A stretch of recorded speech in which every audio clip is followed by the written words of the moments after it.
4 நண்பர்களும் வேடனும். ஒரு அடர்ந்த காட்டில் 4 நண்பர்கள் இருந்தாங்க. ஒரு அன்பான மான், ஒரு புத்திசாலி காகம், ஒரு அறிவான ஆமை, அப்புறம் ஒரு சுறுசுறுப்பான எலி. அவங்க எப்பவும் ஒருத்தருக்கொருத்தர் உதவி செஞ்சு மகிழ்ச்சியோட வாழ்ந்தாங்க. ஒரு நாள் அவங்க ஏரிக்கரையில் விளையாடிட்டு இருந்தப்போ ஒரு வேட்டைக்காரன் வலையோட வரதை பார்த்தாங்க. மான் வேகமாக ஓடி போய் புதரில் ஒளிஞ்சிடுச்சு. காகம் ஒரு மரத்தில் பறந்து போய் உட்காந்துடுச்சு. எலியும் வேகமாக ஒரு வலைக்குள்ளே ஓடி மறைஞ்சு உட்காந்துச்சு. ஆனால் ஆமையால் மெதுவாக தானே நகர முடியும். அதனால் ஆமை மட்டும் மெதுவாக நகர்ந்து போனதால் ஆமையால் தப்பிக்க முடியல. வேட்டைக்காரன் ஆமையை தன்னோட வலையில் பிடிச்சிட்டான். இன்னைக்கு இந்த ஆமை ஒரு நல்ல விருந்தா இருக்கும் அப்படின்னு சொல்லி சிரிச்சான். மற்ற 3 நண்பர்களும் ரொம்ப கவலைப்பட்டாங்க.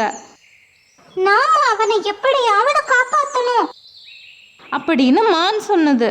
எலியும் காகமும் உடனே சம்மதித்து உடனடியாக ஒரு திட்டம் போட்டாங்க.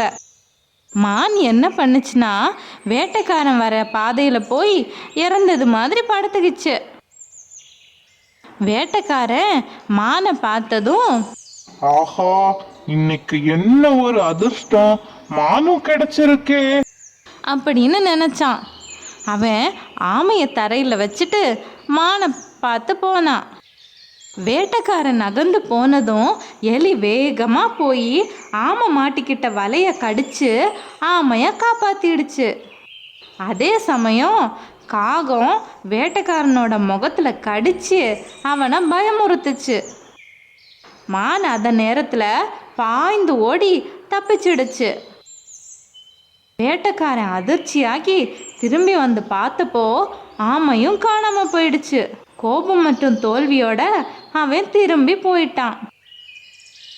4 நண்பர்களும் மீண்டும் ஒன்று சேர்ந்து மகிழ்ச்சியாக கொண்டாடினாங்க.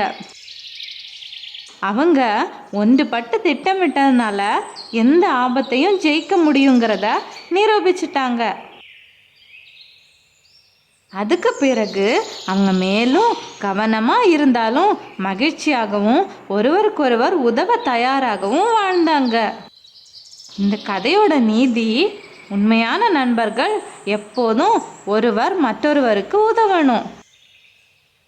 நீங்கள் பெரியவராக இருந்தாலும் சிறியவராக இருந்தாலும் ஒன்றா சேர்ந்து செயல்பட்டால் எந்த பிரச்சனையும் தீர்க்கலாம்.